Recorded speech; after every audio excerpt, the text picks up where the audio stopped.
You wouldn't understand fashion, so I'm not going to explain my scarf to you. Okay. Is that a scarf? It's a scarf, not an ascot. It's not an ascot. I Okay. just tied it a little bit differently. But again, like I said, I don't it's know fashion. fashion. It's It's yeah. fashion. You wouldn't understand. Look, I don't think Edgar Wright understands either, but it's fashion. Okay.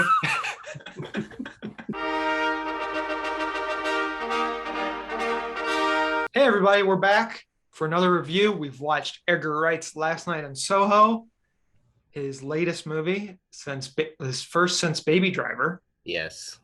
And it's a movie. It is directed by Edgar Wright, surprisingly. I know that's shocking, but he directed it. He also wrote it, and he got some help from Christy Wilson Cairns. I don't know how to say that. Yeah. Yeah, screenwriter of 1917. Ellie is played by Thomasin McKenzie. She's a young woman who wants to be a fashion designer, but she's got a sixth sense. She can see ghosts, specifically her mom. And so she goes to London, and then she rents out this house from an old lady, or like an apartment, like a Yeah. ceiling apartment. And when she goes to bed, she can transport back to the 60s, and she sees this lady, Sandy, played by Anya Taylor-Joy, and Jack, played by Matt Smith. And there's a whole romance, drama, thriller, Yeah. horror element to it, Yeah. and things unfold from there. It's a psychological horror. Terrence Stamp's in it. Michael Adjo is in it. Diana Rigg, and I think in her last performance or something like Last that. performance. Yes. Yeah. It's very much a psychological horror. And if you've seen Shutter Island or if you've seen Black Swan, it's that type of horror movie where it's not like, well, I take that back a little bit because Black Swan is like goes super into psychological horror, Yeah. but Shutter Island for sure. I felt like Shutter Island vibes here, where it's like there's a lot of things that you might miss on the first watch, and then going back it might enhance your view. But I will Yeah. say the first half of this movie is really, really great. So yeah, Edgar Wright here, he sort of steps out of his wheelhouse. He's not using any of his like frenetic edits or Yeah. like push-ins or anything like that. He's not going for comedy here. And I really appreciate that because I don't know if JD remembers when I talked about not liking Baby Driver, is Yeah. because he just wasn't stepping out of his boundaries a little bit. If Baby Driver is the most Edgar Wright movie that can exist, Last Night in Soho is like the total opposite. And it was Mm-hmm. nice.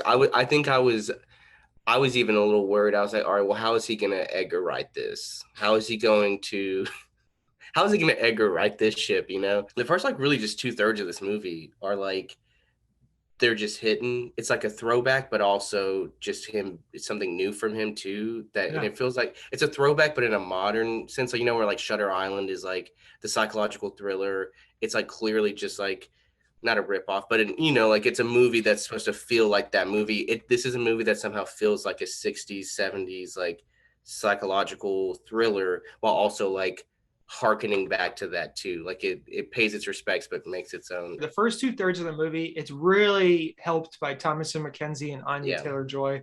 They're just carrying this movie along with the cinematography.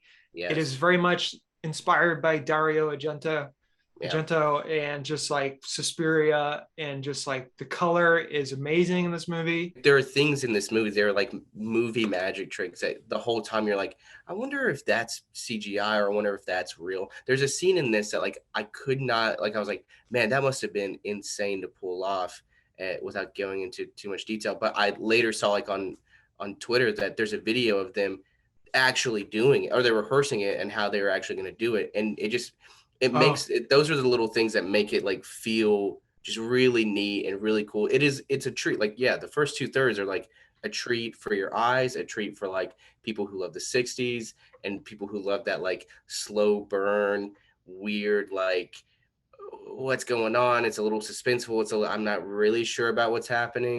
you're talking about the Texas Switch.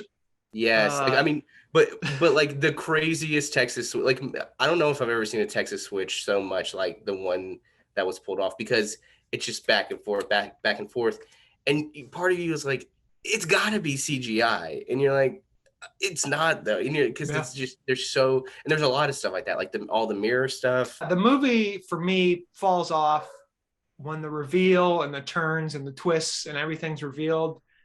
At first, what I was like, I'm not going to spoil anything, but at first I was like, oh, that's a cool little twist.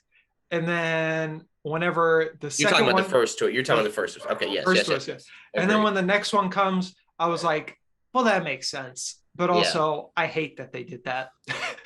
Yeah, and it does, like, I think where it kind of starts falling for me. And again, I still had a really enjoyable time watching this. It's not like you're gonna just be like, oh my God. It's not just like 2/3 of the way this movie, you're like, I've got to turn this off. I hate it so much. There's still good things in this last third, but there are moments where you're like, okay, yeah, I get it.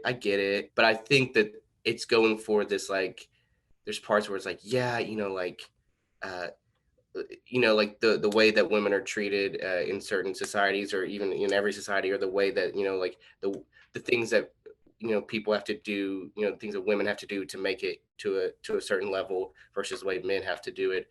And there's a moment where I thought it was going to reverse all of that.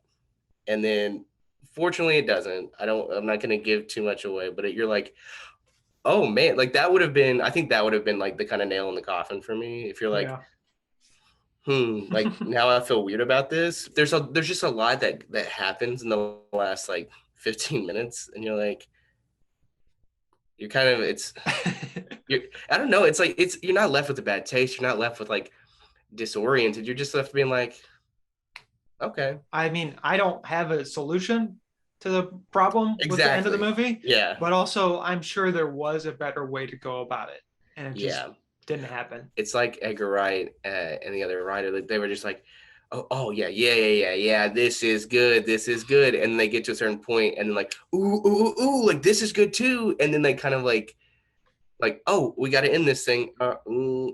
Fashion show, It's like... Speaking of which, you're a fashion expert. How was the fashion? I'm not a fashion expert, but all I'm going to say is that one pink dress at the end of the movie looked awful. It looked terrible. You're talking about the fashion show, right? Yeah. And I don't really know. Again, we are not fashion experts. There are things that, like, we're not even really London experts either. But this college that they go to, this fashion school or this art school, I'm confused by it. Out of 10, how many downtown would you give this? I'd give this like a 7 out of 10 downtowns. Downtowns, like that? Or is it downtowns? It'd be more like a downtown. Oh, yeah. I see that. I get that. Yeah, 7 out of 10. Acting's great. Soundtrack's fun. Never feels like it's never like, here's the Beatles. Like it's not, it's nice that like all the music, it doesn't like stick out to you, so which is nice. I really enjoyed most of this movie, so I agree. 7 out of 10. I wish it just ended better. That's all. I would just say this to, I think a lot of horror fans are gonna look at this and be like, oh, I'm so excited. Like, just go in with your reservations. This is not a Halloween movie. This is not a like a slasher like Conjuring type movie. It's a thing. It's a real thinker of a And there's a lot of hidden clues throughout the movie, and if you notice them, it makes the turn at the end very obvious. Where's my scarf? Yeah, it's a little cold outside. It's a little chilly. Yeah, it's a little chilly. I got to put on my scarf, which will instantly make me warm. Honestly, too, the room that you're in kind of giving me Last Night in Soho vibes. That'd probably be an apartment over there. Look, I don't. All I'm gonna say is I don't have any mirrors in this room, and I do not sleep in this room.